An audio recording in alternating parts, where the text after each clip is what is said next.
It starts with one decision, one drink, one night, one choice that changes everything. No parent wants their child to suffer.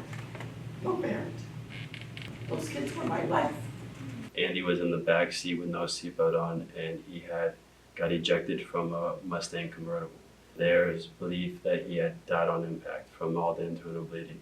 About 90% of them say, I was fine to drive, I wasn't impaired at all, even though their blood alcohol concentration is over the legal limit. Every 1 in 10 cars are not supposed to be there because they either are impaired or distracted on the phone at the light. Every single day I think about her and what I took away from her family. And I'll regret it for the rest of my life. South Florida is home to the most car related accidents in the state. Tens of thousands of car accidents happen as a result of driving under the influence. Around a third of accidents are caused by people driving under the influence. Unfortunately, fatalities add up with time. Every crash has its own story, but the common thread is that a bad decision can destroy lives within the blink of an eye. She was going 45, which is the speed limit. He was going over 80. Hits her head on. Her car goes this up, down. She breaks her neck and dies instantly. It is normal for a young girl that age, and as slim as she was maybe 105, 110 at the time, to die even at low impact crashes from a broken neck. So the car goes up, down, and over to its side. On the side where my grandson's chair was. The seat belt that was strapping in the car seat snaps. Head impact. I always like to think that he did die instantly, but I don't think so, because the police officer who was first on the scene came to my home the next day to apologize that she couldn't revive him. Catherine Warnkin's daughter and grandson were killed by a repeat DUI offender in Broward County on April 7, 2004. There are thousands like Catherine whose loved ones got in a car and never came back. For Brayton Wagner, the night started like any other until tragedy struck. It was just another night. It was October 29th of 2016, and I was working and decided I was going to go downtown Fort Lauderdale with my coworker, and we decided to call my best friend Andy at the time. He came and picked us up. We went to a liquor store and got a few bottles for ourselves and went straight downtown. And by the time we got there, I was already intoxicated. When we went to the gas station to get more beer, we had switched seats. Jamie had went inside and I got out of the passenger seat and got back in the driver's seat. When that happened, I started doing high rate of speeds and I got onto Dixie Highway. And when I got on the Dixie Highway, I was doing about 100, 120 miles an hour. I hit a utility pole right past Prospect and spun for about 2 football fields, about 200 yards. And in that 100 yards, I hit a parked car, and which made the car fishtail the other way, and Andy was in the back seat with no seatbelt on, and he had got ejected from a Mustang convertible. When he had got ejected, there is belief that he had died on impact from all the internal bleeding. Brayton lives with the memory of a friend he can never bring back. A crash he doesn't even remember. I remember just sitting on that curve with all the paramedics around, coming out of a blackout and seeing his body there. I've seen and spoken to people in this, in classes, in victim impact panels that I knew, and I've seen them leaving bars and getting back into the car after they've heard my story. So sometimes I impact somebody, sometimes I don't. Brayton's conviction was for DUI manslaughter. It costed him more than his freedom. It costed him his best friend. While families grieve and offenders face the courts, professionals like Carol Parks sees what happens in between. Denial, shame, and regret. I've been in the field of mental health and substance abuse almost 40 years, but I've worked here doing DUI evaluations for 5 years. Driving under the influence has a particularly personal feel for me because alcoholism is very strong in my family of origin. And my favorite uncle, who was also my youngest uncle, was killed by a drunk driver. So working and in this field helps me feel like I am assisting others in making healthier choices and staying off the roads while they're impaired. As a clinical evaluator, Carol has seen the impact on careers, relationships, and mental health. Generally, they come in again with denial, and some of them are very angry. They're angry at the system because they think that they don't deserve, to have gotten a DUI, that they are just victims of circumstance. And, some people even believe that the police officers are out to get them. So many of them exhibit that same denial when they're here in the evaluation.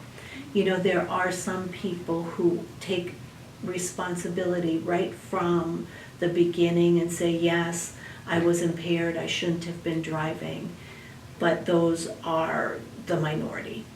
Denial is easy. Change is hard. But change is the only way forward. Jose Rada fights from a different front: education. He sees DUI not just as a tragedy, but as a preventable one. We know that the phones are being a big factor on traffic safety, and impaired driving has gone into a brand new definition because in the past, most people were thinking that alcohol is the only way I can get impaired, but now we know that marijuana almost was legalized in our state, other drugs that can impair your ability to operate a motor vehicle. So this job is always changing.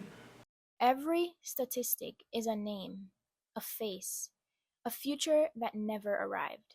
Sometimes they always think, I can have one or two drinks, not knowing that impairment happens at the beginning of just one drink. So one of those things, education is the big one. We want to reach more people.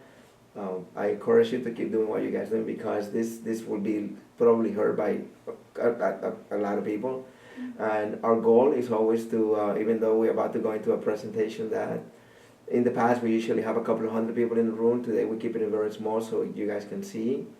But the whole goal when we talk to thousands of people through media or one-on-one or during our classes is to make sure we reach one person. Especially when we do presentations in high schools. We do 3,000 kids. We just want to make sure we reach one. And that's that one that might make that decision that will cause him or her or somebody else's life. It's not just about enforcing the law. It's about reaching people before they make the wrong decision. Prevention starts long before the keys are in the ignition. It starts with education, empathy, and responsibility. But behind every statistic is a real person, and Jessica Becerra is one of them. Her story isn't just a warning, it's a reckoning reality. I was doing everything that I had ever wanted at that time. I went to a party one night. My friends, we all thought, oh, let's go to a party. We'll pregame there, and then we'll go downtown. Much like what happens when I drink, is I was involved in a verbal altercation with somebody at the party.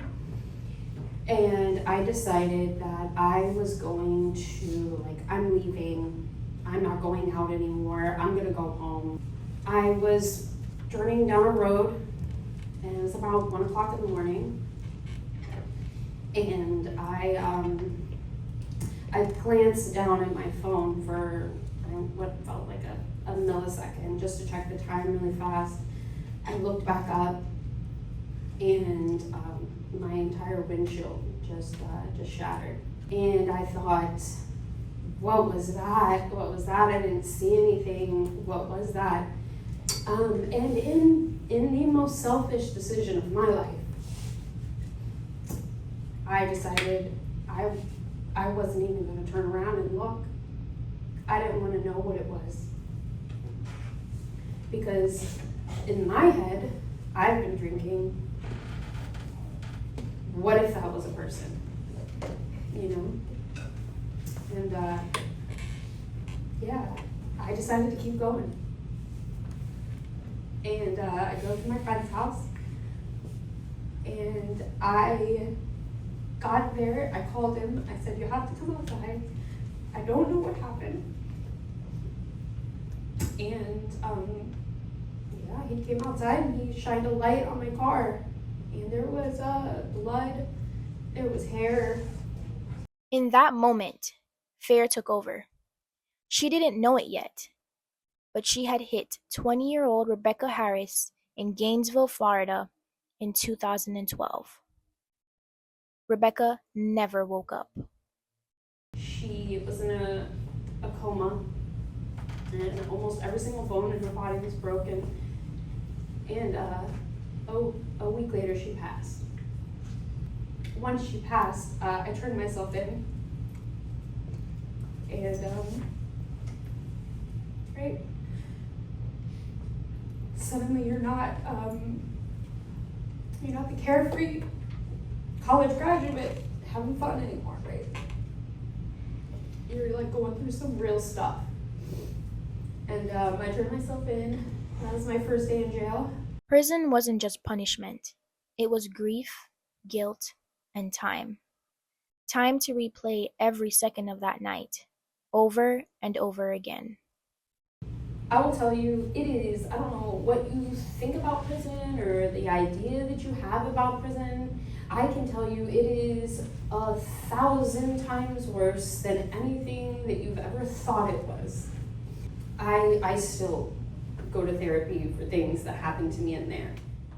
I got out of prison in 2019, and I have spent probably every third Wednesday of the month here. She keeps showing up because someone has to. Because Rebecca can't. It's time to make a change. Awareness is not enough. Action is. No family should have to visit a grave instead of a graduation. So drive safe to arrive safe.